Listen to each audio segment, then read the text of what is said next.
I do not know who is still out there or how far this signal is reaching. I am not a radio guy. I teach forklift classes. I teach people how to not die under a pallet rack, how to keep a load stable, how to not crush a foot because someone wants to save 10 seconds. My name is Stellan Marr. I am at a distribution hub outside Columbus down near the Rickenbacker area, close enough that planes used to pass over all day. If you can hear me, you already know the power is gone. You already know the quiet feels wrong. I am talking anyway, because sitting in the dark with your thoughts will mess you up fast, and because people keep showing up at our gates. And I need somebody to understand what is happening here before it turns ugly. This started for me on a normal workday. Hot, sticky Ohio, late summer hot. The kind of day where the warehouse air feels heavy even with the doors open. I got to work early because I had a class at 9, new hires. 2 kids straight out of high school, 1 guy who did landscaping, 1 woman who used to work at a grocery store and wanted something with benefits. I set up cones in the training lane, checked the battery water on the stand-up reach truck, checked the forks for cracks, did the whole routine. My job is routine. I like routine. Routine is what keeps people alive in places built out of steel and momentum. Lunch is my thing. I take lunch in my car because the break room gets loud and I do not want to hear somebody's speakerphone call with his cousin. I sit with my back against the headrest, windows cracked, and I listen to amplitude modulation talk radio on an old portable set I keep in the glove box. I started doing it years ago when my marriage was falling apart. No joke. Something about a human voice talking about the outside world kept me from feeling cut off. It felt dumb at first, then it became habit. I would listen to traffic, weather, city council, sports, whatever. It kept me connected to Columbus even though my work is all warehouses and parking lots and fenced yards. That day, the host was doing the usual. Heat advisory. Somebody complaining about utility bills. A short segment about a transformer fire on the east side earlier in the week. Nothing that made me sit up. At about 1:10 in the afternoon, the lights inside the warehouse flickered. 1 hard flicker, then steady again. I remember it because people near the dock doors all paused at the same time. The conveyors did not stop, so nobody panicked. Then, maybe 2 minutes later, the whole building went dead. Not dim, dead. The sound cut off mid-whine. The air handlers stopped. The dock lights went out. The only thing you could hear was the beeping from a couple of forklifts that had been left on, and then even that stopped as the operators hit the shutoff. You know how big places always have a different kind of silence when the power goes? It hit that warehouse in a second. The emergency lights came on. Those little battery cans that throw a sick yellow glow. In the cold storage area, I heard the compressors wind down. Then nothing. The yard outside stayed bright because the sun was still high, and the trucks out there kept rolling for a few seconds until drivers realized the gates were not moving and the traffic lights down on the main road were out. My first thought was not end of the world. My first thought was somebody hit a pole. That is how it always is. You live your whole life with outages being local, temporary, explainable. Somebody crashed, a tree fell, a crew shows up, power is back by dinner. Inside, our operations manager, Wade Klein, started barking for supervisors. People got told to park equipment where it was, lower forks, walk to staging. No running, no hero moves. Just stop what you are doing so nobody gets hurt in the dark. I stayed near the training lane because I had 4 trainees with me and none of them knew the place. 1 kid kept asking if he was going to get paid for the rest of the day. The landscaping guy was sweating through his shirt and staring at the ceiling fans that were not spinning. The woman from the grocery store looked calm, but her hands were fidgeting. I told them the same thing I tell every class when something weird happens. Do not move fast. Look around, listen, follow instructions. Your job is to not become another problem. My radio kept playing because it was on batteries. The host stopped mid-topic and you could hear papers shuffling. Then his voice went tighter, professional in a way that made my stomach drop a little. He said there had been a major outage affecting parts of Columbus and surrounding counties. He said dispatch was getting reports of traffic signals out on multiple corridors. He said the utility was aware and crews were responding. That phrasing is normal. What was not normal was the next update, maybe 5 minutes later, when he took a call from somebody who claimed to be a utility worker. The caller said substations were tripping in a pattern. The caller said it was not one fire, not one storm cell. The caller said protective systems were dumping load and then more equipment was overheating from the swing. The host tried to slow him down, asked for verification, asked for a name. The caller hung up. You hear stuff on radio. People lie, People guess. People get dramatic. I know that. I teach people how rumors can kill safety on a job site. Still, I felt the hair on my arms stand up. Not fear yet. More a sense that the day was about to get complicated. By 1:45, someone came running from the front office with a handheld radio and told Wade that the outage was bigger. He said it jumped south, jumped east. Somebody had checked a phone before the cell data got slow. A map showed red across multiple states. That was the moment the word grid started getting used out loud in the warehouse. Not our power, not the building. People said the grid. When people start talking in big words, small problems turn into panic fast. Wade ordered the security gates shut. He said it twice, loud, because people were already drifting toward the parking lot to leave. The gates are powered. The gates were dead. We have backup power for a lot of things, but not for everything. The site was designed for efficiency, not for being a fortress. The generator we do have is meant to keep cold storage from turning into a loss, not to run every motor and every light and every gate. Security, Trish Mullen, got her crew on the manual chain locks. They rolled the sliding gates closed by hand and dropped steel pins into the ground receivers. It takes effort. Those gates are heavy. It took 4 people and a lot of swearing. Trucks started stacking up on the frontage road. Drivers got out and walked up, asking what was happening. Nobody had answers. Somebody yelled that his dispatch said to stay put. Somebody else said his dispatch was gone. Another driver said he could not call his wife because the network was jammed. Inside, supervisors were trying to decide if they should send people home. That is a real call. You do not keep hundreds of people in a warehouse with no ventilation and no functioning restrooms for long. Water pressure depends on pumps, and pumps depend on power. We have a small well on site for non-potable use and for some utility needs. The drinking water is municipal. If the city loses pressure, you lose toilets, you lose hand washing, you lose fire suppression confidence. I did not wait for someone to give me a task. That is not hero talk. That is just what happens when you work around machines. You see a system failing, you go check the parts that fail first. I grabbed a flashlight from the training cage, the one we keep for power loss drills, and I walked with Trish toward the mechanical room. We passed the cold storage doors. The cold storage has thick insulation and a big door seal. It can hold temperature for a while. Still, once those compressors stop, the clock starts. In the generator room, the big diesel unit was already running. It kicked on automatically when the main feed dropped. It has a deep, steady sound you feel in your chest more than you hear. The transfer switch had done its job. The cold storage lights were on and the compressor controllers were lit. That was good. That meant we bought time. Trish looked relieved for a second, then she got tense again because a generator sound attracts attention. People hear it. People follow it.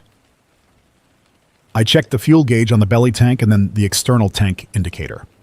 We have a bulk diesel tank outside, fenced, with a line to the generator. The site uses diesel for yard tractors and for a couple of older forklifts so we keep fuel on hand. The indicator said a little over half. I knew the tank size because we do inspections and training on hazard awareness. Roughly 2,000 gallons. Half a tank sounds like a lot until you do the math under load. A generator that size can burn several gallons an hour depending on how hard it is working.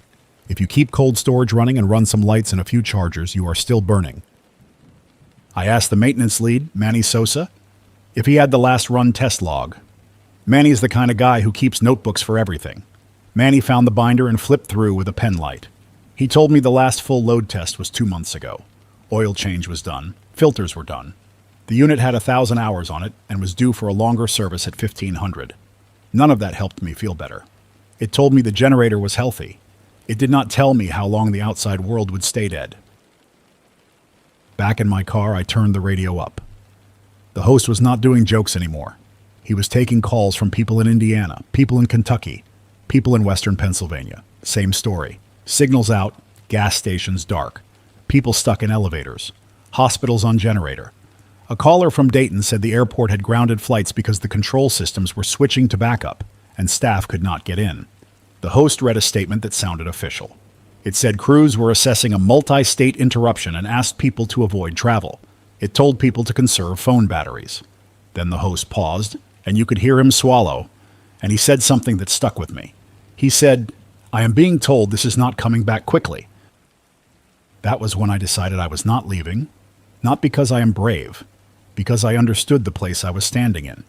A distribution hub with diesel, with food pallets, with a cold room full of meat and medicine shipments, with water in the building lines, with a generator that makes noise. That is a magnet when people get scared and hungry. If the staff leaves, the magnet does not stop being a magnet. It just becomes an unguarded pile. Wade gathered supervisors by the shipping office. Emergency lights, sweaty faces, everybody talking at once. He told people they could go home if they wanted, but he wanted a skeleton crew to stay and protect inventory and equipment. He said the company would take care of anybody who stayed. Nobody believed that part. People still stayed. Some stayed because they lived far and traffic signals were out. Some stayed because they knew their neighborhood would be chaos by nightfall. Some stayed because they had nowhere else to go. I stayed because I did not want to come back tomorrow and find the fence cut and the cold room torn open.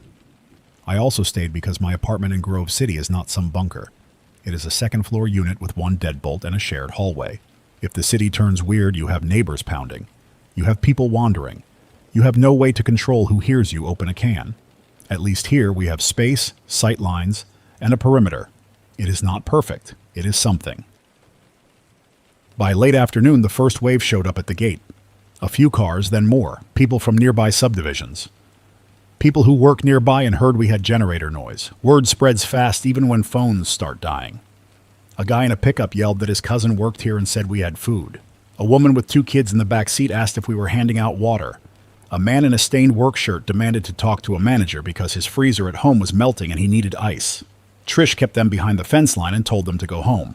Some left. Some stayed and watched. I watch the crowd the way I watch a class when somebody gets overconfident on a forklift. You look for the first person who stops acting like an individual and starts acting like a leader. You look for the person who points, who tells others where to stand, who takes control of the story. I saw a guy with a cheap handheld radio clipped to his belt. I saw 2 men with bolt cutters in the bed of their truck, not hidden, not even trying. I saw a woman filming the fence with her phone, narrating into it. I saw kids running around bored. And bored kids make noise. Noise brings more people. That evening, the heat inside the building got worse. Without full ventilation, a warehouse turns into a box. We open more dock doors to get air moving. That helps until the sun drops and everybody's voices start echoing. Manny insisted we keep the cold storage doors closed except for necessary pulls. Every time you open that door, you dump cold air. Cold air is time. Time is the only currency that matters during a failure. Water became the next problem. The sink still worked at first, then pressure dropped. The city side was losing pressure as more pump stations went down. That is normal in a big outage. Water towers hold pressure for a while, then they drain. In a normal outage, crews restore power and the towers refill. This was not normal. Manny showed me the site map. The well pump for our utility line is electric and not on generator power. It was wired to main service. Whoever designed the backup system decided cold storage mattered more than the well. That decision made sense on paper. On day 1 of a grid failure, it turns into a problem. On my radio, the guidance changed every hour. One voice said to stay home and avoid roads. Another voice later said people should report to designated shelters at schools and community centers. Then another update said shelters were at capacity and people should shelter in place. Then a public health person said to boil water if you had any doubt about quality. Then not long after, a different official said not to boil water because gas lines and electric stoves were unsafe and fires were spreading. You could hear the confusion in their voices. That is what made it scarier than a clear warning. A clear warning tells you what to do. Confusion tells you nobody is driving the bus. I stopped taking "do this" seriously and started taking "what can I verify" seriously. I walked the facility with a flashlight and a clipboard because that is how my brain works. I checked the diesel tank. I checked the generator output panel for load percentage. I checked the cold room thermometer without opening the door too long. I checked the loading bay doors for manual locks. I checked the roof access and the emergency exits. I checked the fire suppression valves to make sure some idiot had not messed with them. I checked the break room water cooler and told people to stop draining it for fun. Around 9 that night, the first looting started nearby. Not here yet. You could hear it in the distance. A car alarm that ran until the battery died. A few pops that might have been gunshots, might have been somebody smacking metal. Sirens for a while, then fewer, then none. The sky stayed clear. No storm, no lightning, no obvious cause. Just the city going dark and staying dark. Wade wanted everyone inside the building, doors down, wait it out. That is a corporate instinct. Hide and hope. Trish pushed back. Trish said if we shut every door and trap ourselves, someone can cut the fence and start loading pallets while we sit inside sweating. She was right. I sided with Trish. Not because I like conflict, because I have seen what happens when you surrender the perimeter. Once someone sees he can take your stuff without consequence, he brings friends.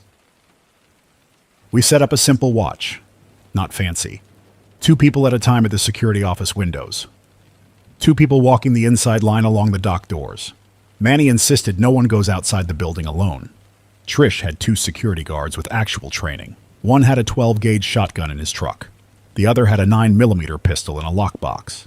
They were legal, personal. Our company does not issue weapons. Still, that presence changed the mood. People stand straighter when they know somebody is armed, even if nobody says it out loud. It also changes the risk. You wave a gun around in a crowd. You create a reason for someone else to bring one. I slept maybe an hour on a pallet of paper towels in the receiving area. Woke up stiff, sweating, hearing voices. It was still dark outside. The generator kept running. Cold storage kept humming. The noise felt comforting and dangerous at the same time. Comforting because it meant we had power. Dangerous because it meant anybody walking down the road could find us by sound. Morning came in the parking lot filled with cars. Not employees, neighbors, people from farther out. A guy on a bicycle with a backpack. 2 teenagers on foot with a wagon. An older man with a cooler asking for ice. A woman with a baby asking for formula. The crowd looked tired already. That is what one night without power does. It strips the normal layer off people. You see who is organized and who is desperate. Wade wanted to keep saying no. No handouts, no contact. Corporate will handle distribution when the state activates emergency plans. I asked Wade what the state was doing right now. He had no answer. Trish asked Wade if he planned to shoot the first person who tried to climb the fence. Wade looked sick. Wade is not a monster. Wade is a manager. Managers are trained to delay decisions until someone higher up gives cover. In a real crisis, delay becomes the decision. That is the moment I started thinking about controlled release. Not charity, not hero stuff. Control. If you tell a crowd, no forever, the crowd stops asking and starts taking. If you give a crowd everything, you empty your shelves and invite more. If you give a crowd a little with clear rules and you stick to them, you buy time. Time again. I convinced Wade to let me set up a line outside the pedestrian gate, the one with the small gap between fence and building where we can keep people away from the docks. Trish backed me. Manny backed me. The idea was simple, daylight only. 1 person per household. No entering the warehouse. Anyone who pushes the fence gets cut off. Anyone who threatens staff gets cut off.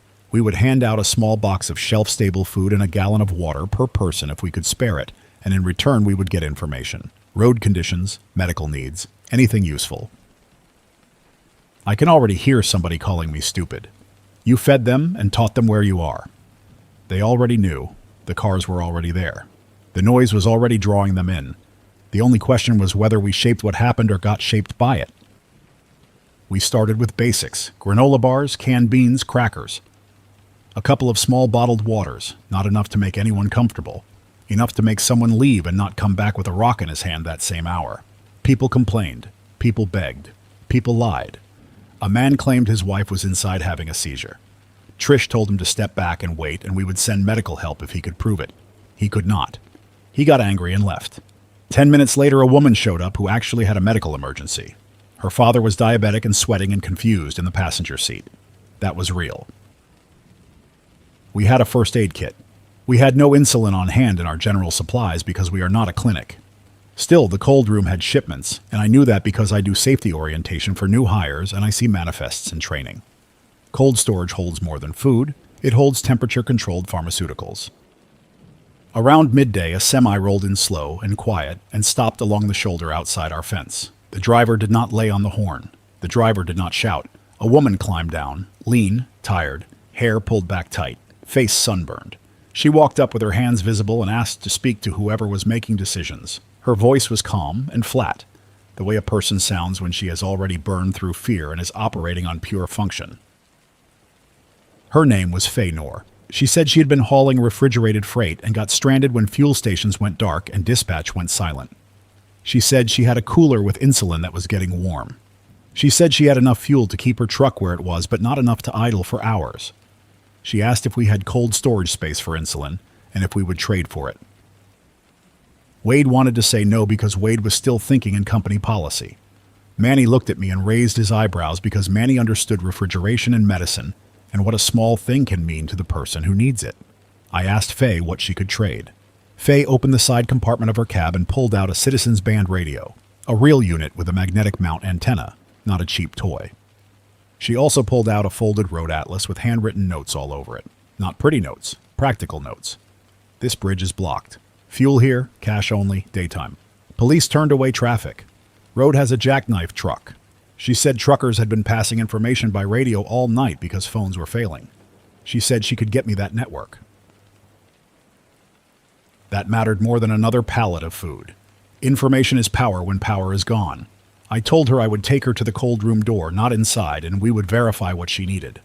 Trish watched us the whole way. Faye did not argue. Faye did not act offended. Faye moved the way a person moves when she knows rules keep people alive. At the cold room entrance, Manny checked the thermometer and I checked the door seal and the inside light without holding it open.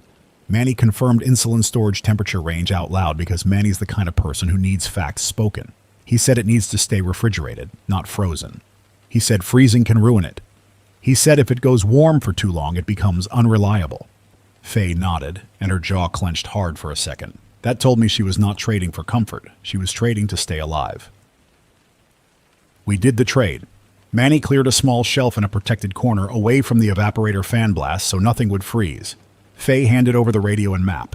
I gave her a written note, signed, saying her insulin was stored here and she had access by arrangement. Daylight only, escorted. It was not legally meaningful. It was psychologically meaningful. People behave better when something looks official. Faye stayed. She parked her truck in a spot outside the fence line where we could see it. She asked if she could sleep in her cab. Trish said yes, with conditions. No wandering at night, no inviting people. Faye agreed. She did not ask for extra food. She asked for 2 bottles of water and a place to dump a portable toilet bag. That is when I started trusting her. Desperate people demand. Functional people negotiate. That afternoon, using Faye's radio, I started listening to what was happening beyond our fence. Truckers were talking about outages across huge chunks of the country. Some were guessing a cyber attack. Some were saying solar storm. Some were saying sabotage at substations. Nobody knew. What they did know was practical. Which interstates were blocked. Which towns had fuel by generator. Which rest areas were turning into fights. I heard a man say there were organized crews cutting fences at warehouses along Interstate 70, moving fast, using bolt cutters, using spotters with radios. That made my stomach tighten because that was exactly what I saw outside our gate yesterday. So I adjusted our plan. We stopped leaving pallets near exterior doors. We moved high-value items deeper inside. We stopped running extra lights at night. We kept the cold room stable and cut everything else down. Manny and I walked the generator panel and shut off non-essential circuits. Every percentage point of load we shaved bought fuel time. Manny told me to be careful because generators under very low load can have problems too. Wet stacking, carbon buildup. Manny had the kind of knowledge you only get by being around equipment for decades. We found a balance. Cold storage stays, security office stays, minimal lighting stays. Everything else stays dark. The second night was different from the first. The first night was scattered. The second night was organized. You could feel it in the way the crowd outside changed. Fewer families, more men in groups, more radios, more quiet watching. At about 11, a vehicle pulled up with no headlights and stopped down the road. 3 people got out and walked the fence line slow, testing sections, checking for cameras. Trish saw them on the security monitors that were still running on backup. She pointed at the screen and said, "That is not scared people. That is work." At around 1 in the morning, we heard the first scrape of metal on metal. Bolt cutters biting chain, somewhere near the corner by the fuel tank fence. We did not run outside yelling. We did not flood the yard with light. Trish moved 2 guards to the nearest door with flashlights down, weapons ready, but not waved around. Manny shut down a non-critical fan to cut noise for a minute. I stood behind Trish at the security office window and watched shadows move along the fence. Then a voice called out from the darkness, a man's voice, confident, close enough to carry. He said we should open the gate because everybody's hungry and we can do this easy. He said if we did not open it, he would open it. He said he did not want trouble. That last line was a lie. A person who does not want trouble does not show up at 1 in the morning with bolt cutters. Trish grabbed the handheld loudspeaker we use for yard announcements and told him to leave. She kept her voice steady. She did not insult him. She did not challenge his pride. She stated a rule and a consequence. She said daylight distribution only. 1 person per household, no entry, no exceptions, and if the fence gets cut, we shut off all distribution permanently. There was a pause, then the man laughed once, short, and said he did not believe her. I heard someone else rattle the fence. Then I heard footsteps retreat. That is not relief. That is repositioning. I told Manny to check the fuel fence from inside the yard, from a distance, with a flashlight through a window. Manny did. Manny saw fresh cut marks on the chain, but the lock held. That meant the cutters were not big enough, or the person got interrupted. That also meant the person would come back with better tools. I did not sleep after that. I sat on an office chair by the security monitors and listened to the Citizens Band radio turned low. Truckers were reporting warehouse hits along the corridor. In Springfield, in Richmond, Indiana. In a small place near Dayton, same pattern. Cut fence, fast entry. Target diesel and packaged food. Leave. That is not random hunger. That is a supply operation. Somebody was building power out of scarcity. Morning came with a rumor wave. Somebody outside the fence said the governor was going to speak. Somebody said the National Guard was mobilizing. Somebody said power would be back by tonight. People cling to by tonight because it makes the day survivable. My radio, the amplitude modulation one, carried an official statement mid-morning. It said power restoration was underway in select areas, and rolling re-energization would continue through tomorrow. Tomorrow. That word landed hard because people immediately started acting as if they only needed to endure one more day. Then, around noon, I heard something else. Not on the talk show, not on a public statement, on a faint utility channel that bled through on one of the radios when Manny was scanning for any local traffic. A tired voice, clipped, technical, talking to somebody else who sounded even more tired. The voice said multiple extra high voltage transformers had burned. The voice said Black Start was failing in more than one region. The voice said you cannot just flip the grid back on when you lose big transformers because they are not spare parts you grab off a shelf. The voice said tomorrow was a talking point, not a plan. The voice said sections might come back for a few hours, then trip again, and if crews push too hard, more equipment will cook. I stood there with Manny and listened, and I felt something settle in my chest that was not panic. It was clarity. If tomorrow is not real, then the crowd outside is not going away. The crowd outside will grow because everyone will chase any place that still has diesel and cold storage. This hub will not be a workplace anymore. It will be a target. So here is why I am talking on this signal now. We have a low-power yard transmitter we normally use for gate instructions to drivers, and Manny rigged it, so my voice goes out. It is not a big broadcast tower. It is enough that people nearby can hear a human voice without burning their phone battery. I'm using it to tell the truth as best as I can tell it, from inside a fenced warehouse with a half tank of diesel and a crowd learning our routines. If you are listening from a car, do not drive here thinking you will get saved. There is no saving happening here. There is only management. There is only time being traded for time. If you are listening from a house nearby and you are thinking about coming over at sunrise with tools, understand something. Every person who pushes this place closer to violence makes the whole area worse. If this becomes a fight, the diesel gets wasted, the cold room gets breached, the food rots, and then nobody gets anything. I am not asking you to be nice. I am asking you to be logical. Scarcity turns people stupid fast. You can watch it happen. First people ask, then people demand, then people justify. My kids need it. I paid taxes. That company has insurance. All of that is words. Words do not make diesel. Words do not keep insulin cold. Words do not make water clean when the pressure drops. Faye is outside in her truck right now, sleeping when she can, listening when she can. She is not a saint. She is a tired working person who brought me information in exchange for medicine storage. That trade might be the smartest thing I do this week, because the radio chatter tells me organized crews will hit at sunrise, not midnight. Sunrise is when you can see. Sunrise is when crowds grow brave. Sunrise is when a group can roll in with cutters, pry bars, maybe a truck to ram the gate, and 100 hungry people will pretend they just happened to show up at the same time. So my next moves are simple and ugly. We are cutting distribution back, not because I want to punish anyone, because I need to change the pattern. We are moving the most tempting pallets away from doors. We are preparing to shut the generator down in bursts so the noise does not run all day and announce us from the road. We are planning what happens when the cold room fails, because it will either from fuel running out or from someone forcing the door. When that cold room warms, meat and dairy will become a health hazard fast. Rot will bring insects. Rot will bring sickness. Rot will make people do desperate things for the wrong reasons. If you are a person with skills, real skills, not tough talk, and you are close enough to hear this, listen carefully. We need water moved in containers. We need someone who understands basic wound care. We need someone who can repair chain link or reinforce a gate without making a ton of noise. We need someone who can help keep a line calm without turning it into a screaming match. If you show up alone. Daylight. Hands visible, ready to work for a limited ration.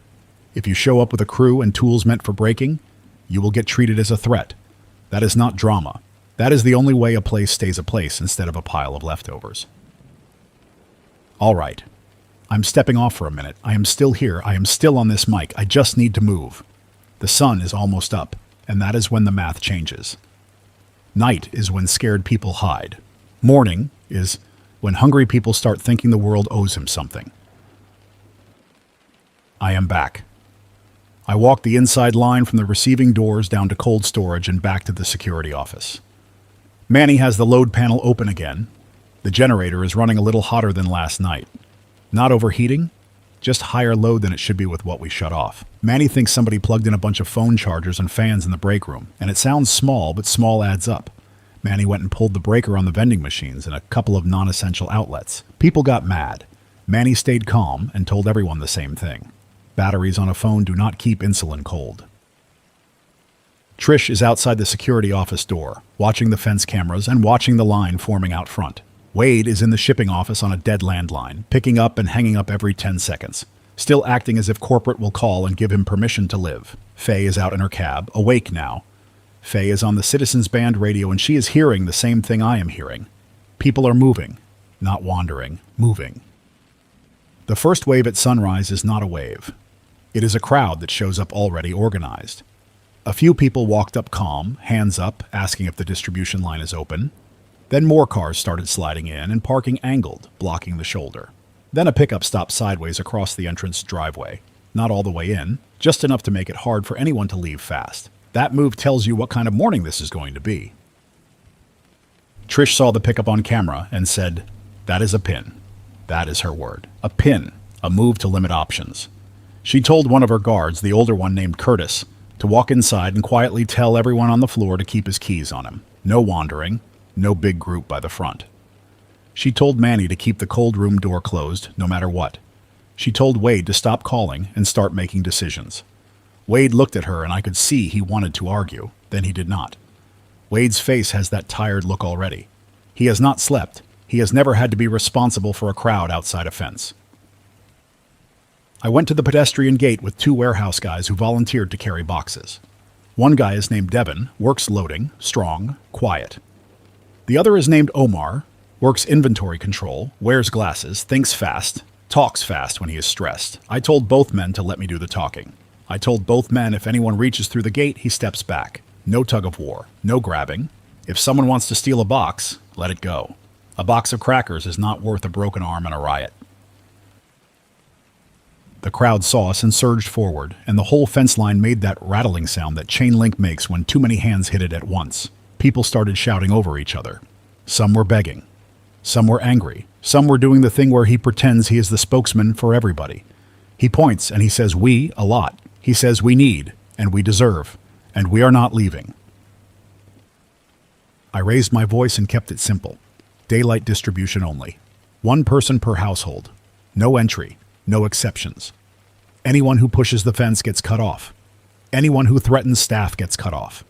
I said it the same way I teach forklift rules. Calm, repeated, no emotion. People hate calm when he wants a fight. Calm makes him feel small. A woman near the front yelled that her baby was out of formula. I asked her to step to the side with one other adult and wait. I asked her name. She said Krista.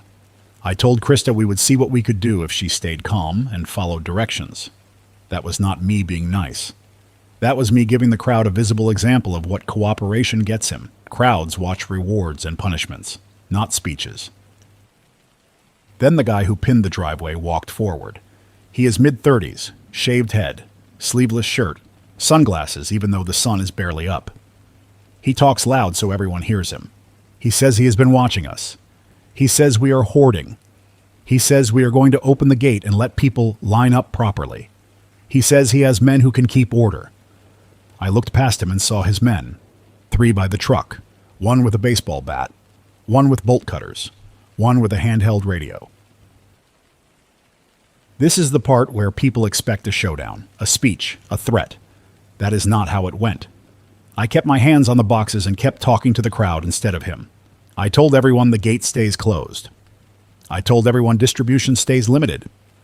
I told everyone if anyone tries to force entry, distribution stops and the generator goes off. I said that last part loud. Generator goes off. People in the crowd flinched at that because the generator sound is the one proof of comfort anyone has seen in 2 days. Nobody wants it off, even the loud guy. The loud guy stepped closer and told me I would not shut anything off because I work for a company and the company would not let me. He said he would take the place and run it better. He said he has radio people and security and a plan. That plan is always the same plan. He wants control. He wants food and fuel and a story that makes him the boss. Trish moved up behind me on my left, close enough that I could feel her presence. Curtis moved up behind me on my right. Curtis did not point the shotgun. Curtis kept it down, angled, obvious, but not threatening. That little detail matters. Pointing makes people decide, holding makes people think. The loud guy saw Curtis and smiled in a way that told me he was trying to decide whether to push.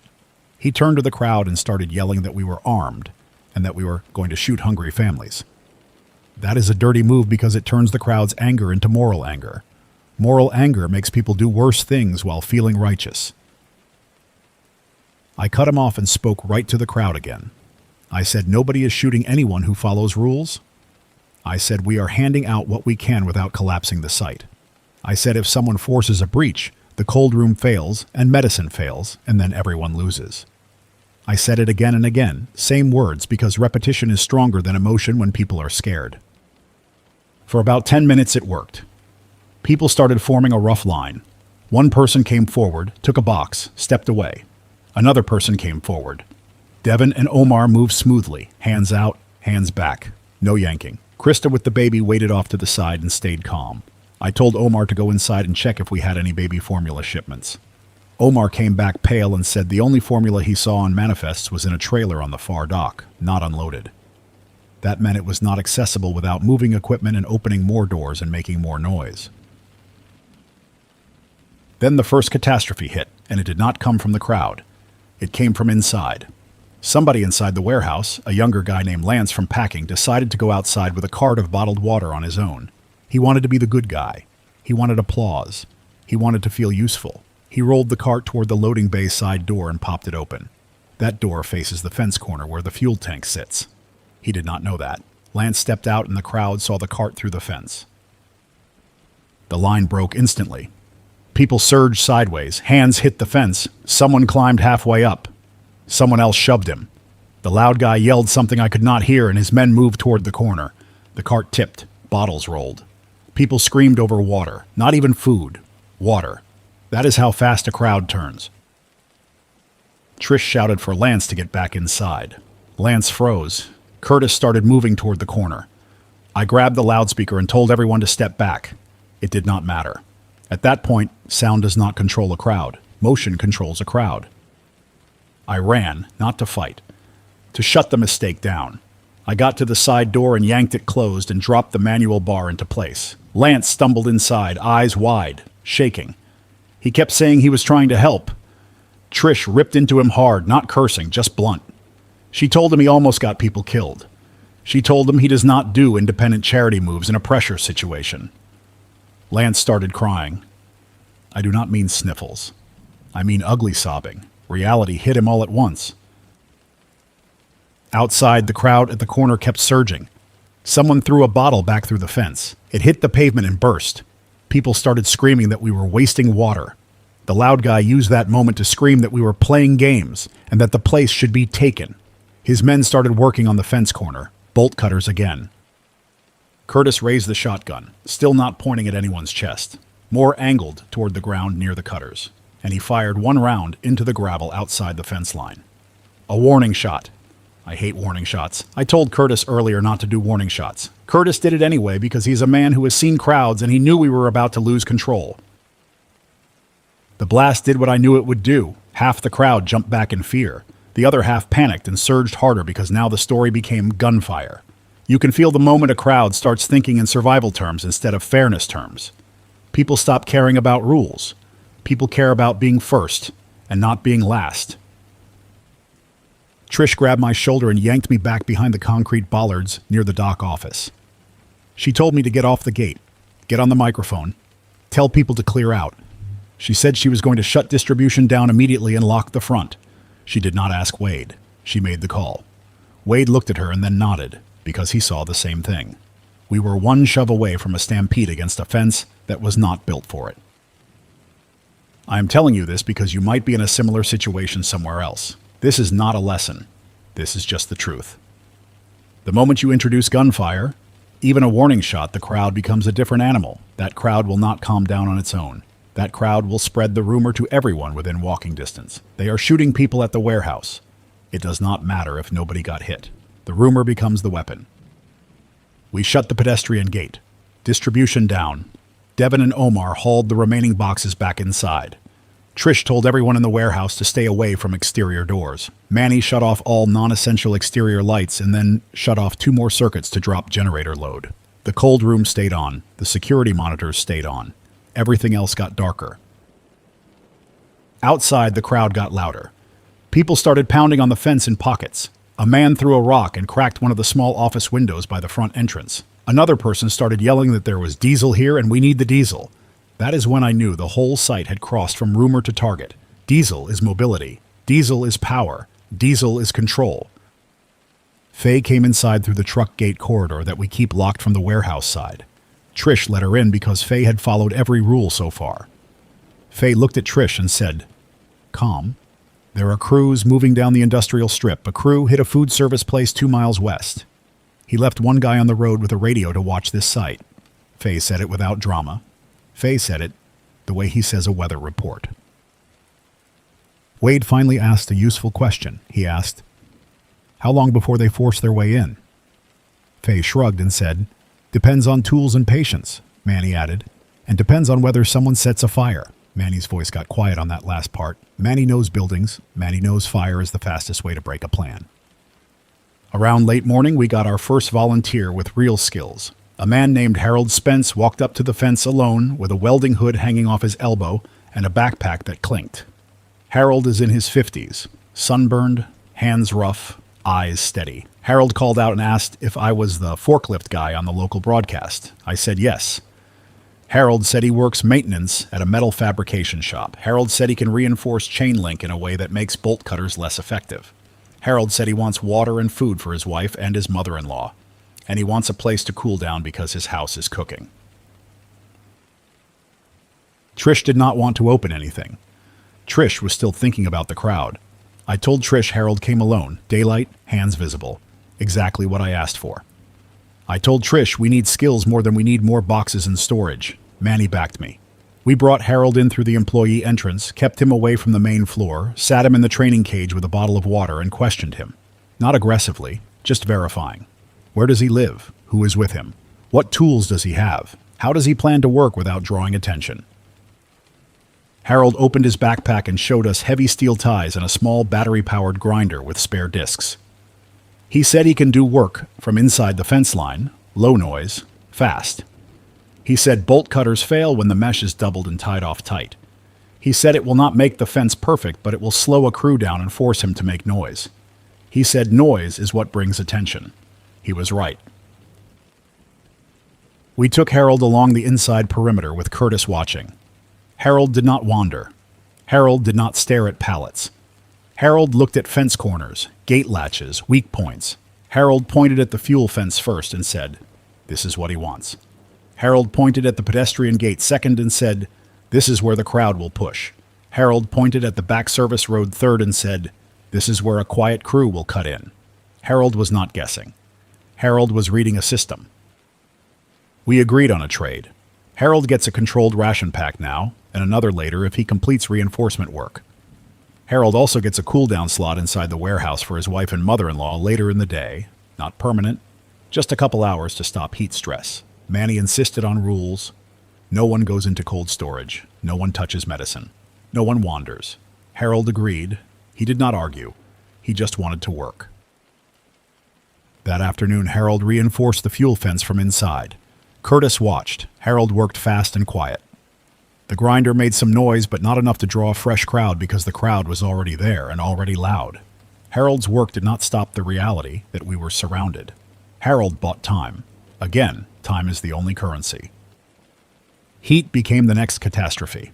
The temperature inside the warehouse hit the high 80s Fahrenheit by mid-afternoon, and in a concrete and steel box with limited airflow, that heat does not feel normal. People sweat through shirts. People get dizzy. People make bad choices.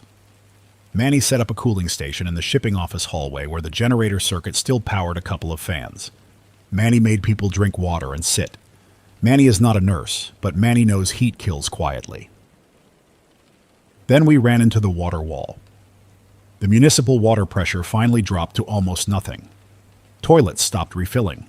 The taps spat air, and then a thin trickle, and then nothing. That is when panic shifts again because food is negotiable in people's minds. Water is not. Manny found the well pump disconnect and stared at it for a long time. Manny told me the pump is electric and not tied to generator. Manny said we could reroute it, but not fast, not with the current load, and not safely without risk of frying the pump or the generator. Manny said we would need proper cable, proper breakers, proper grounding. Manny said if someone does it wrong, he can kill someone. That is the kind of decision that sounds simple on paper and gets people dead in real life. I made the call to start collecting what water we could from the building systems before it was gone completely. Not from toilets. Not from pipes where contamination could backflow. We drained the bottled water we had into a controlled stash. We stopped handing water out at the gate entirely. That was harsh. That was necessary. Once your water becomes uncertain, you cannot be generous without burning the place down from inside. The radio, both the amplitude modulation talk and the citizens band, kept bringing bad news. A water treatment plant south of Columbus was running on generator, but crews were saying chemical dosing was unstable. Without stable power, he cannot run pumps and monitoring consistently. A different report said a lift station failed and sewage backed up into a creek. People started getting sick from drinking standing water. That is not dramatic movie sickness. That is vomiting and dehydration in the heat with no clinics open. A rumor hit the crowd outside that our hub had a well. We do not have a drinking well. We have a utility well. Still, rumor does not care about details. People started shouting at the fence, demanding water. Someone yelled that he would burn the place if we did not give water. That threat landed heavy because Manny had said the same word earlier. Fire. Around 3 in the afternoon, smoke rose to the west. A thick gray column. Someone on Citizens Band said a gas station canopy caught fire when a generator tipped over during siphoning. Someone said the fire department did not show. Someone else said the fire department showed but ran out of fuel. Nobody knew exactly. Smoke is what matters. Smoke tells everyone the rules are gone. Smoke tells everyone the day can get worse. Trish told everyone inside to keep a wet cloth near him in case smoke drifted our way. Manny laughed once, bitter, and said, "Wet cloth with what water?" Manny is stressed. Manny is still holding it together, but his patience is thinning. Late afternoon, the organized crew made a new move. A box truck rolled up and parked near the driveway pin pickup. The box truck had no markings.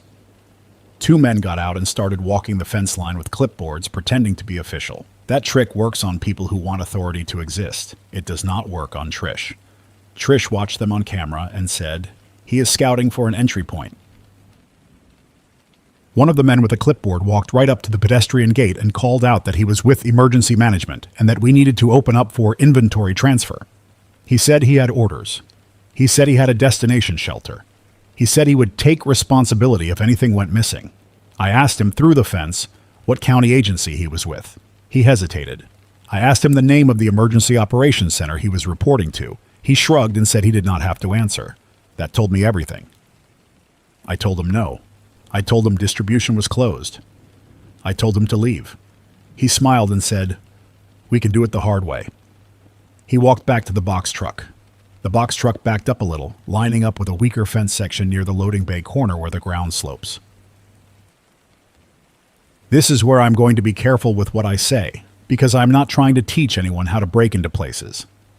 I am telling you what happened so you understand the decisions. The crew tried to use the truck as a pressure tool, not full speed. He did not ram the gate hard right away. He nudged and tested, trying to see if the fence posts would bend and if the crowd would surge behind him. He wanted the crowd to do the pushing while he did the opening.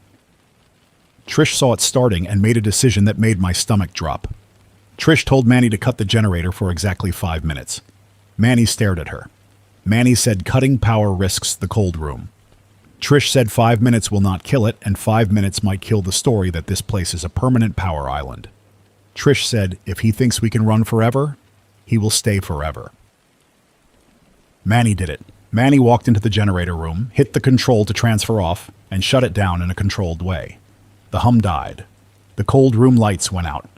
The security monitors went on to battery backup and dimmed. Inside the warehouse, people started shouting because the last comfort sound vanished. Outside, the crowd went quiet for 2 seconds, confused, then louder, because now people thought we were lying about having power. The box truck crew hesitated. That hesitation mattered. A crew that has a solid plan does not hesitate when a generator shuts down. A crew that is gambling hesitates. He is reading the situation again. The guy with the clipboard yelled something to the driver and the truck backed off a few feet. Not retreat, reset. Then Manny restarted the generator. The hum came back. Cold storage came back. The crowd heard it again and roared. The crew now knew 2 things. 1, we can shut the generator down. 2, we are willing to do it. That does not scare everyone. It scares the people who depend on the generator being a prize. It makes him think the prize can be spoiled. Spoiling a prize is sometimes the only deterrent. The crew shifted tactics immediately. Instead of pushing with the truck, he sent 2 men down the fence line toward the back service road, out of sight of the main crowd. That is the move I feared most because it means he is splitting pressure. 1 loud distraction up front, 1 quiet breach attempt in back. Harold saw it too. Harold was sitting near the shipping office, drinking water slow. Harold stood up and said, "He is going back." Harold asked for permission to reinforce the back corner fast. Trish looked at me. I nodded. We sent Harold with Curtis and 1 other warehouse guy, Devin, along the inside perimeter to the back corner. Manny stayed on the monitors. Faye stayed on Citizens Band and listened for chatter. At the back corner, Harold found fresh marks on the chain and a loosened tension wire. He did not wait. He doubled the mesh with steel ties and anchored it to a post in a way that made a clean cut harder. Curtis said he could hear men talking outside the fence, low voices, close. Curtis did not fire. Curtis held position. Devin held a flashlight low, pointed at the ground, not scanning the fence, like a beacon. The breach attempt failed, at least for that moment, because it took too long. The men outside moved away when he realized the cut was not going clean. That is what you want. Not a fight. A failure that costs him time. The longer a crew spends at a fence, the more the risk of a fight or a tension. Crews hate risk. Hunger crowds love risk. The crew wants control, not chaos. Even with that win, we were bleeding out from the inside. People inside the warehouse were exhausted, thirsty, and scared. I heard arguments breaking out in the break room over chargers. I heard someone accuse Manny of hoarding water because Manny had a bottle in his hand. Manny snapped and yelled that if he is hoarding, everyone is welcome to come to his job keeping the cold room alive. Manny apologized later. Stress does that. That night, a new catastrophe hit. The cold room alarm panel started beeping. Manny rushed in and came back with his face pale. Manny said one of the refrigeration circuits tripped, not the whole system, 1 section. Manny said he smelled something faint near the compressor area. Manny said it might be a small refrigerant leak. Our facility uses industrial refrigeration equipment. Manny explained to Wade in blunt words that if he has a leak in the wrong place, you do not play tough. You evacuate that zone, you ventilate. You do not let panicked people run into it. We shut down access to the cold storage mechanical corridor. Manny and Harold went in with respirators from the safety cabinet, the kind used for chemical handling. They did not go in deep. They checked gauges and looked for frost lines that indicate a leak point. Manny found a loose fitting on a line that had likely worked itself during shutdown cycles. Manny tightened it carefully and checked again. Manny did not pretend it was solved. Manny said we bought time. While Manny dealt with that, Faye heard something on Citizens Band that made her curse under her breath. Faye said a group was calling our location out by description, warehouse with generator noise near the airport, and he was telling others there is diesel there. That was the moment I realized the crowd outside was no longer just local. Word was traveling along routes. People were walking or driving short distances when he could. People were sharing targets. I got back on this microphone in the middle of the night and said something I did not want to say. I told people to stop coming here. I told people distribution was shut down permanently. I told people the generator would be shut off at dawn if anyone tried to breach the fence. I told people any attempt to force entry would end the cold room. I do not know if anyone believed me. I know it changed the noise outside for a while. I heard fewer shouts. I heard more murmurs. That is not safety. That is people thinking. I need you to understand something else. People keep asking why we do not call for help. Help is not a button. We tried phones. We tried calling the county. We tried calling state numbers someone wrote down.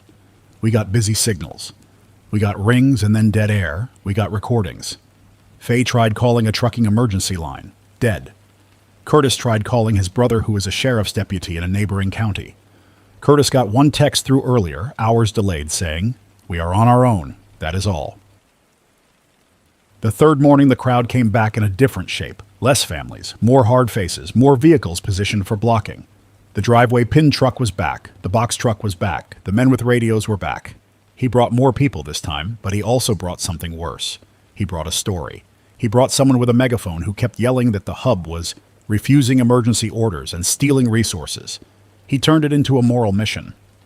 Moral missions attract volunteers. Volunteers are fuel. Krista with the baby was there again. Krista's eyes looked hollow. Krista asked me, quietly through the fence, if we had any formula. I told her the truth. I told her not accessible, not safely. Krista did not yell. Krista just stared for a moment and then walked away into the crowd, shoulders slumped. That hit me harder than any threat. People do not turn cruel because he wants to.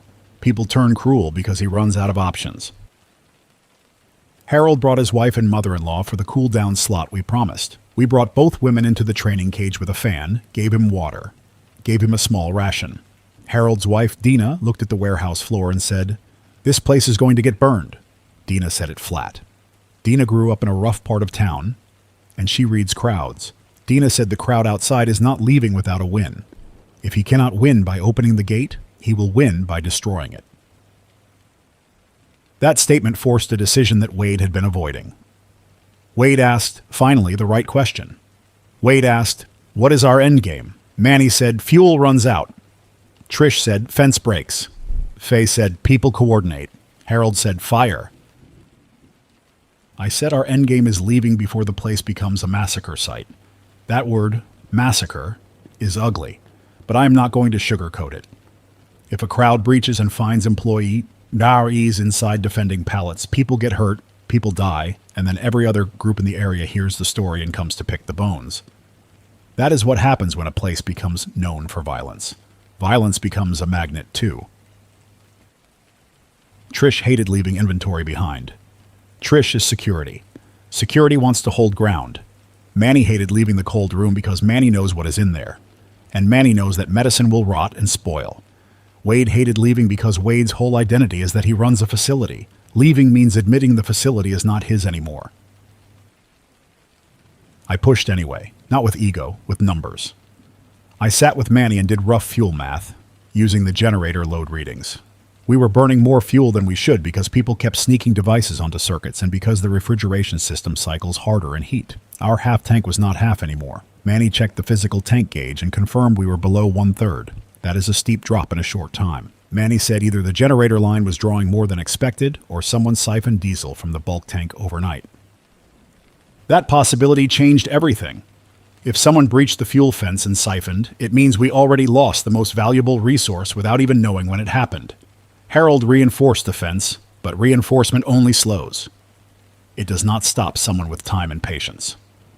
Manny inspected the fuel fence from inside and found a cut tie near the bottom and marks in the gravel that looked like a dragged hose. That was enough. Our fuel was being stolen. Our time was being stolen. We decided to move what matters most and abandon what we cannot protect. That is a brutal decision. People will accuse me of hoarding. People will accuse me of stealing. If you want to accuse me, go ahead. I'm not carrying televisions. I'm not carrying luxuries. I'm carrying insulin and antibiotics and any temperature-stable medical supplies Manny could identify. I am carrying water containers. I am carrying a small amount of shelf-stable food. I am carrying information. Faye's truck became the core of the plan. Faye has a semi with fuel and tanks that can run a long way, not forever, long enough to get out of the immediate gravity well of Columbus. Faye also has a citizens band network that can tell him which routes are passable. That matters more than a perfect map. Maps do not show fights. Maps do not show downed trees. Maps do not show a crowd blocking an overpass. People do. We also had 2-yard tractors with diesel and one company pickup with a utility bed. Those vehicles were not designed for long convoys. We still use them because he can carry water and supplies. Manny insisted on one more thing. Manny insisted we do a controlled shutdown of the refrigeration system before leaving so we do not risk an equipment failure that causes a hazardous release. Manny is the kind of man who cannot walk away from a system without leaving it in the safest state he can. Even in collapse, Manny sticks to discipline. We planned the departure for midday, not dawn, not night. Midday gives visibility and reduces the chance of hitting unseen debris. Midday also means the crowd outside is fully awake and watching. That is the risk. The benefit is simple. If we leave while the crowd is loud and distracted, he might not react fast enough to block every exit. That was the hope. Trish did not want to open the main gate because it would be obvious. Trish wanted to use the back service gate near the tree line. That gate is smaller and less watched by the main crowd. The organized crew was watching it too, but watching is not the same as controlling if he cannot get men there fast. Faye said her truck can swing wide and make it through if the gate opens fully.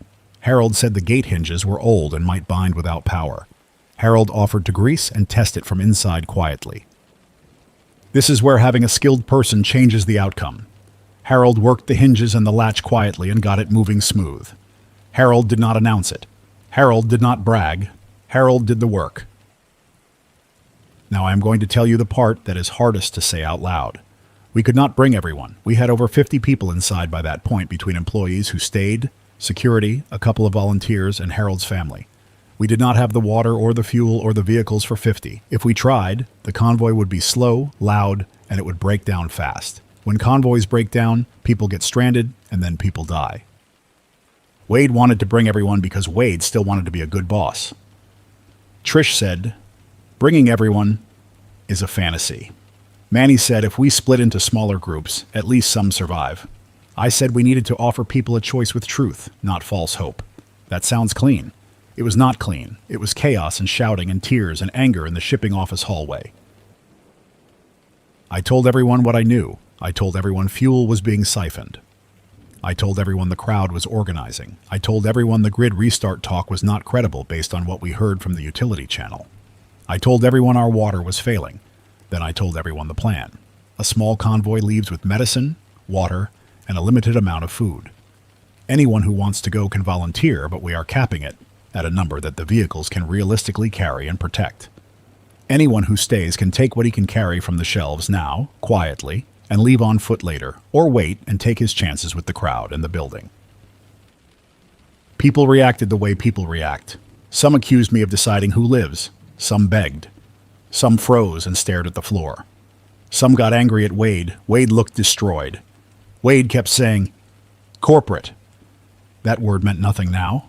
Manny finally snapped at Wade and said, there is no corporate in the dark. Manny apologized later too. Manny is still human. We made the selection based on roles, not favoritism. Manny goes because without Manny, the medicine handling and generator management is gone. Trish goes because Trish knows security and de-escalation. Curtis goes because Curtis has experience and he is armed and disciplined. Faye goes because Faye has the truck and the radio. Harold goes because Harold can repair and reinforce, and his family depends on him. Krista approached the fence again around that time, and Trish saw her through a crack in the window and said, we cannot leave that baby outside. That was the moment Trish changed from pure security to something else. Trish told me we were bringing Krista and the baby if Krista could get to the back gate at the right time without leading the crowd. Trish told me flat, "If he has a baby and no water, he will climb the fence eventually. I would rather carry him than watch it." I agreed. It was a risk. It was also a line I could live with. We did one last controlled distribution inside the warehouse for those staying behind. Not outside, inside. We lined up employees and volunteers, gave each person a backpack worth of shelf-stable food, a couple bottles of water, and told them to leave out the front in small groups, not as a stampede, and to avoid telling the crowd exactly what was happening. That was not secretive. That was survival. If the crowd knew a convoy was leaving out the back, the crowd would flood the back. Some people chose to leave immediately with what he had. Some people stayed, paralyzed by fear. One young guy, Lance, the one who caused the water cart disaster, begged to come with the convoy. Trish said no. Trish did not say it cruel. Trish said it simple. Lance does not follow procedure under pressure. Lance makes impulsive moves. Impulsive moves get people killed on the road. Lance collapsed into a chair and sobbed again. I hate that memory. I still think Trish was right. Now for the catastrophe that almost killed the whole plan. Right before we were ready to move, the crowd outside started screaming. Not at us, but at the road. A group of vehicles came barreling down the industrial strip fast, horns blaring, people leaning out windows yelling for help. Behind him, smoke. Not a small smoke, a thick, rolling smoke. Someone in the crowd shouted that a warehouse up the road was on fire. Someone shouted, there were people trapped. The crowd surged away from our fence and toward the smoke. That chaos created a window. It also created a new danger. Smoke drifts. Fire attracts people. Fire blocks roads. Faye got on Citizens Band and asked what happened. A trucker answered that a group tried to break into a food distributor and someone set a fire at the dock to cover the breach. The fire spread into pallets. Sprinklers did not have pressure. The building went up fast. That is what happens when water fails. That is what happens when people use fire as a tool. Fire does not care who started it. Trish looked at the cameras and saw the front crowd thinning. The organized crew was still there, but his attention was split. He had men looking toward the smoke, trying to decide if he should move to that target or stay with ours. That was the best chance we were going to get. Trish gave the signal. We moved. Manny and Harold opened the back service gate from inside. Faye started his truck. Slow. Quiet at first, then louder as he rolled. Curtis and Devin moved the yard tractor loaded with water containers behind Faye's truck. Trish drove the company pickup with a small group in the cab and supplies in the bed. I rode passenger with Trish because I needed to keep talking on this mic as long as the equipment stayed live. Manny shut down the generator in a controlled sequence before leaving, not because he wanted to be noble, because a running generator in an empty warehouse is an invitation to die. As Faye's truck rolled through the gate, someone on the road saw it and screamed. The scream carried. Heads turned. The organized crew spotted the movement and started yelling. Men ran toward the back corner. A few people from the main crowd sprinted too, hungry and desperate. This is where I'm going to be plain. We did not win clean. We got out because the crowd was distracted by a fire down the road, and because Trish acted fast, and because Harold made the gate move smoothly, and because Faye had a truck that could roll through without stalling. If any one of those things fails, we get boxed in, and then the story ends in a way I do not want to tell. A man tried to climb onto the trailer step as it rolled. Curtis shouted and the man jumped back. Someone threw a rock that hit the side mirror on the pickup and shattered it. Trish did not stop. Trish kept moving. That sounds cold. It is not cold. It is the only way. Stopping turns a convoy into a crowd fight. We turned onto a service road that runs parallel to the industrial strip, aiming to cut toward the outer loop and then south, away from the worst of Columbus. Faye's Citizens Band chatter guided us around an overpass where a jackknife truck blocked lanes. Faye heard a warning about a group with guns near a fuel station and steered us away. Faye's voice stayed calm on the radio, but his hands on the wheel were tight. I saw it. Krista and the baby were in the pickup back seat with Dina and Harold's mother-in-law. The baby was quiet in a way that scared me. Babies should cry in stress. Quiet can mean dehydration. Manny checked the baby's skin and mouth and told Krista to give small sips of water and keep the baby shaded. Manny spoke gentle. Manny can be sharp with adults. Manny gets soft with kids. We drove through areas that felt wrong because of the silence. Traffic lights dead. Stores dark. People standing in parking lots with carts and no direction. A few small fires in dumpsters. A man sitting on a curb with his head in his hands. A couple pushing a stroller with no baby in it, just bags. Those details stick. When power goes, you see the thin layer of normal life peel off. We passed near Grove City and I looked toward where my apartment would be and I felt my throat tighten. I did not ask Trish to stop. I did not call out. I just stared for a second. I do not have kids. I have an ex-wife who probably hates me and a small circle of people who assume I can handle myself. In that moment, I realized none of that matters. People are just people in the dark. On Citizens Band, we heard reports of partial power returning in small pockets. A neighborhood here, a hospital there, a substation feeding one area for a couple hours. Then we heard the follow-up, the part that destroys hope. The pockets were collapsing again because the load surged when people saw lights and turned everything on. The grid tripped. The lights died. That cycle makes people violent because it teases relief and then rips it away. We kept moving south, aiming for smaller towns where crowds are smaller and where a person can maybe find a well pump that works with manual power or gravity-fed water. Faye wanted to head toward a rest area he heard was calm and controlled by a group of truckers who were sharing water and information. Trish did not trust any controlled group. Trish said control can turn into extortion fast. Manny said we need water more than we need pride. Harold said we can scout and leave if it feels wrong. I agreed with Harold. Scout, verify, move. We reached an area near Circleville by mid-afternoon, still hot, still hazy from smoke drifting across the sky. The rest area was not calm. It was a mess. Trucks parked everywhere, people arguing. A small group of men with radios walking the line, acting as gatekeepers. One man had a rifle, not pointed, just present. A few women sat in the shade with kids, exhausted. A man was on the ground with a bandage wrapped around his forearm, pale, sweating. No blood visible, just shock. We did not roll in with horns. We rolled in slow, stopped on the edge, watched. Trish told everyone to stay in vehicles. Manny told Krista to keep the baby low and shaded. Harold told his wife to keep her head down and not make eye contact with anyone outside. That is not fear. That is experience. Eye contact triggers challenges when people are on edge. Faye got out first, alone, hands visible, and walked to the nearest trucker group. Faye spoke in a low voice. I could not hear words, but I watched body language. The truckers did not circle her. That was good. The truckers pointed toward a spigot that was still running. Weak flow, likely from a local tower that had not drained fully yet. Faye pointed back at our convoy. The truckers looked at our vehicles and nodded once. That nod meant we could fill water if we did it quietly and traded something. We traded. Not money. Money was already turning into paper. We traded medical supplies. Manny had a small stock of bandages, antiseptic wipes, a couple antibiotic ointments from the warehouse safety kits. Manny also had 2 insulin packs he could spare if it meant gaining water for the baby and the group. Manny hated that decision. Manny made it anyway. Manny said, medicine does not matter if we die of thirst. We filled containers fast, not hoarding, just enough for a day or two.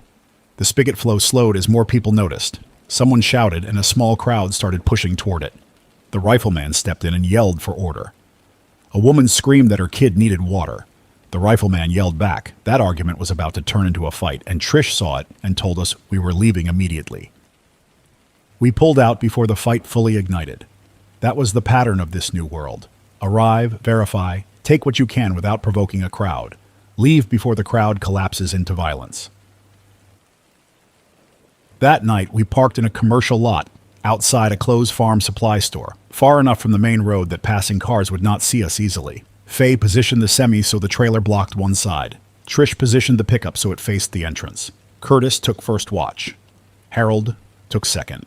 Manny insisted on checking the insulin temperature even though the cold chain was already compromised. Manny wrapped insulin packs in insulating material and kept it in a cooler with the last of the cold packs from the warehouse stash. Manny knew it would not last long. Manny still tried. I used the remaining low-power setup to keep talking into this mic because that is the only thing I can offer to anyone still out there. I am not promising help. I'm giving you a clear view of what one resource site turns into when the grid fails. Here is another catastrophe that nobody talks about until it happens. Batteries. Everything depends on batteries once power is gone. Phones, flashlights, radios, even the ignition systems on some equipment. People burn batteries on panic. People burn batteries on scrolling for news that is not coming. Then batteries die. Then the world shrinks to whatever you can see in daylight. When darkness hits, people get hurt. We had limited charging capability because Faye's truck has its own electrical system, but even that has limits, and idling burns fuel. We agreed to a strict rule: no charging phones unless it is used for real communication and verification. Citizens' band stays charged. Flashlights stay charged. Everything else is luxury. People grumbled. People complied because Trish stared him down. Trish does not need to yell to be effective. Sometime after midnight, we heard vehicles on the road, slow, scanning. Headlights sweeping. An engine rev, then quiet, then rev again. Faye muted the citizens' band and listened with his head tilted. Faye whispered that it sounded like a group looking for parked trucks to siphon. That is a new kind of predator. Not a mugger, a siphoner. A person who steals your ability to move and leaves you alive to suffer.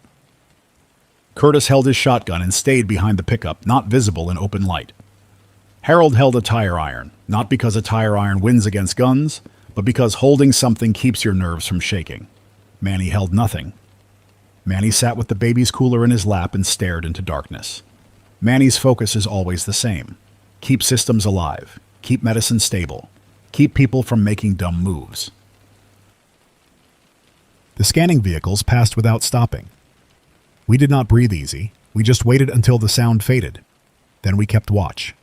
That is the rhythm now. Wait, watch, verify, move. In the morning, the sky was a dirty pale color from distant smoke. Faye got on Citizens Band and heard a report that Columbus had multiple large fires overnight. Looting had moved from stores to warehouses.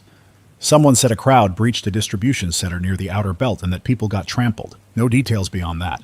Just a sentence dropped in the middle of the chatter. That is how death enters these stories. Not with dramatic speeches, with short practical warnings. Manny listened to that report and closed his eyes. Manny said, "That is our place." Manny did not say it with certainty. Manny said it with a heavy gut feeling. I felt it too. I pictured our fence line, the driveway pin, the box truck, the crowd. I pictured what happens when a rumor of tomorrow power fades and hunger wins. Krista asked me if the warehouse would have had formula. I told Krista the truth again. It might have in a trailer, but we could not safely access it without turning the site into a riot. Krista nodded slowly. Krista did not blame me out loud. Krista's eyes did. That is fair. I can live with blame. I cannot live with pretending this is clean. We made a new plan. We needed a stable water source and a place to cool down during peak heat without burning fuel. Faye suggested heading toward smaller communities where water towers might still have gravity pressure longer. Harold suggested looking for a place with a well and a manual pump option. Trish suggested avoiding any official shelter because shelters become targets. Manny suggested staying near medical facilities because infections and injuries will rise fast. I challenged Manny on that. Medical facilities are magnets too. Hospitals have generators, drugs, water, and desperate people. Manny agreed. Manny said it is a risk either way. Manny's point was we might need antibiotics or insulin soon, and trading for it is easier near where it exists. We compromised. We aimed for a rural area northeast of Chillicothe, where Harold said he knows a friend with a workshop, a private well, and a barn with shade. Harold said his friend is named Ron. Ron is an older guy who fixes farm equipment. Ron lives off a county road, not near a main highway. Harold said Ron is stubborn and armed and will not welcome strangers. Harold said Ron trusts Harold. That last part mattered. Trust is the real currency now. We drove on back roads, avoiding clusters of cars and avoiding towns that looked too active. You can see activity from a distance now. Smoke, movement, sound. When you see that, you go around. On the way, we passed a water plant with a fence and warning signs. A group of people were gathered outside it with buckets, arguing with a man inside the fence line who looked like an employee. The employee kept gesturing to a sign that probably said the water is not safe without treatment. The crowd did not care. People hear water and he stops hearing warnings. We did not stop. We watched for a few seconds, then kept moving. We reached Ron's place in the late afternoon. A farmhouse with peeling paint, a detached workshop, a barn, and a gravel drive lined by two old tractors. A hand-painted sign on a post said, "No trespassing." The sign had fresh paint. That tells you Ron is awake and aware. Ron came out with a rifle held low. He did not aim it at us, but he held it ready. Ron is in his 60s, gray beard, tall, hard posture. Ron saw Harold first, and his shoulders loosened half an inch. Ron still kept the rifle. Ron asked Harold who we were. Harold gave names and roles. Short, direct. Ron's eyes moved to the baby. Ron sighed and told us we had 10 minutes to explain. We explained. We did not dump the whole story. We gave the important parts. Grid down, warehouse site compromised, fuel siphoning, crowd violence. We are moving with limited supplies. We need water, shade, and a safe spot for one night. We offered trade, medical supplies, a small amount of food, labor. Ron asked one question that told me he thinks clearly. Ron asked, "How many people followed you?" Trish said no one followed directly. Faye said citizens banned chatter can lead people in general. Ron nodded and said, "Then you do not stay in the house, you stay in the barn area. You do not light fires, you do not make noise." Ron pointed toward a hand pump near the workshop. Ron said the well is good. Ron said the water is not treated, but it is clean well water. Ron said to keep it covered. Ron said if anyone tries to enter his house, Ron will shoot. He did not say it proudly. He said it tired, like a man stating gravity. We accepted. We filled containers from the hand pump. That sound of pumping, steady, is one of the most reassuring sounds I have heard in days. Not because it is romantic, because it is reliable. Human muscle makes water come up. No grid, no generator, no tower, just work. Manny tested the water in a rough way using basic strips from the safety kit, checking for obvious problems. Manny said it looks fine for now. Manny still told everyone to be cautious. Manny said wells can get contaminated too if the casing is damaged or if floodwater gets in. Manny is not paranoid. Manny is realistic. Ron let Manny use a shaded corner of the workshop to repack insulin with the remaining cold packs and insulation. Ron did not care about insulin personally, but Ron understood trade value. Ron asked Manny if insulin will become currency. Manny said yes. Manny said insulin will become the kind of currency that makes people do terrible things. Ron nodded and said, "Then hide it." That night we stayed quiet. No talking outside, no lights, just watch shifts, water sips, and the baby finally crying a little, which made Krista look relieved.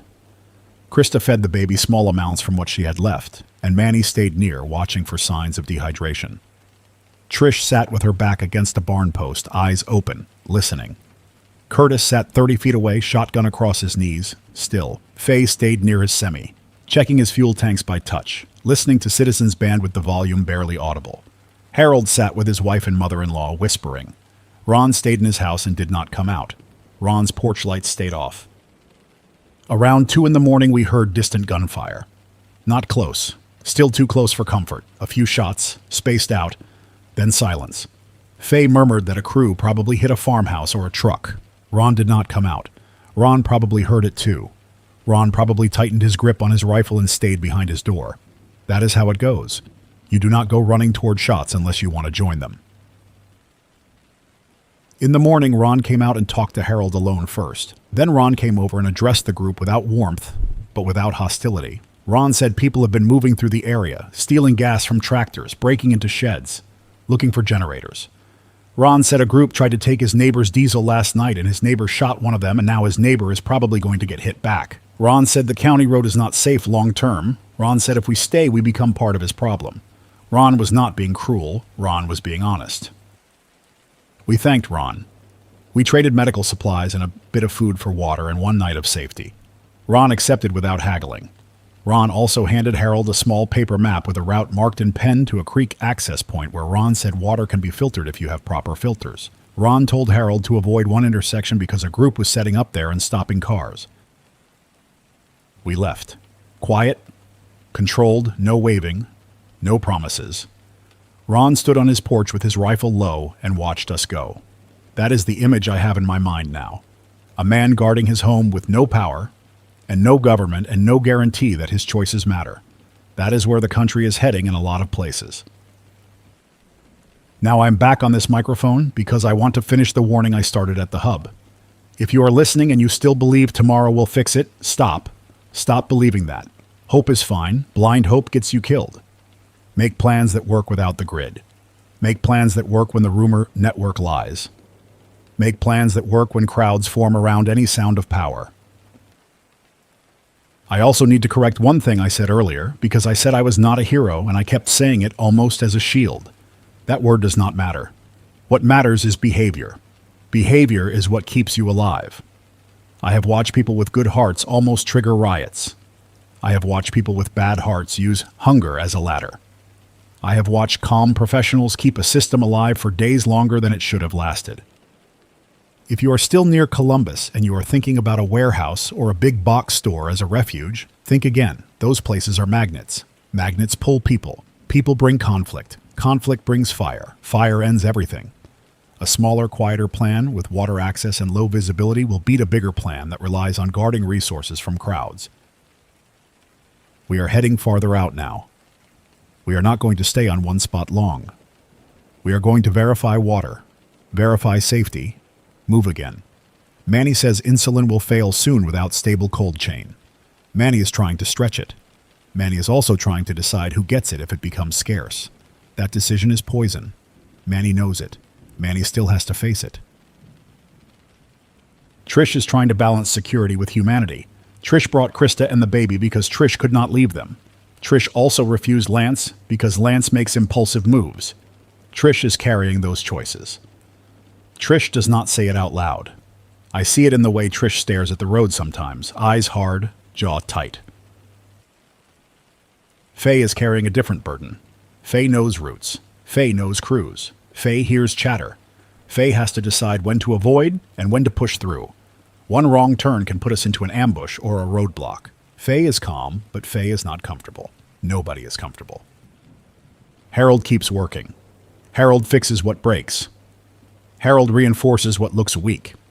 Harold keeps everyone from falling into that useless panic where people argue and do nothing.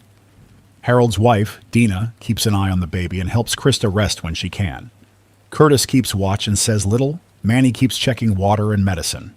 Wade is not with us. Wade stayed behind at the hub. Wade chose to stay. Wade said he could not leave his people. Wade also said he could not live with abandoning the facility. I do not know if Wade is alive right now. That truth sits in my throat, and I do not swallow it well. I'm going to keep talking as long as I can keep this setup alive. If the signal drops, it drops. If you hear another voice on this same channel later, I hope it is someone telling clear truth, not selling hope. For anyone still near the old hub, do not go there. That place will be stripped or burning or both. If you must move, move away from magnets. Move toward water you can control. Not a treatment plant with a crowd, not a shelter with a line. Water you can pump, filter, protect. I'm going to end this segment with one hard piece of realism. The grid can fail for reasons that do not matter to you in the moment. Cyber attack, equipment, failure, cascading overload, sabotage, solar event. It does not matter. What matters is that once large transformers burn, replacement is not quick. Those units are custom, heavy, moved by specialized rail or trucks. Even in normal times, delivery takes months. In this situation, months is a different lifetime. So stop waiting for tomorrow. Build a life for the dark. Keep it small, keep it quiet, keep it verified. If you cannot verify it, assume it is wrong. That is the only rule that has not betrayed me yet.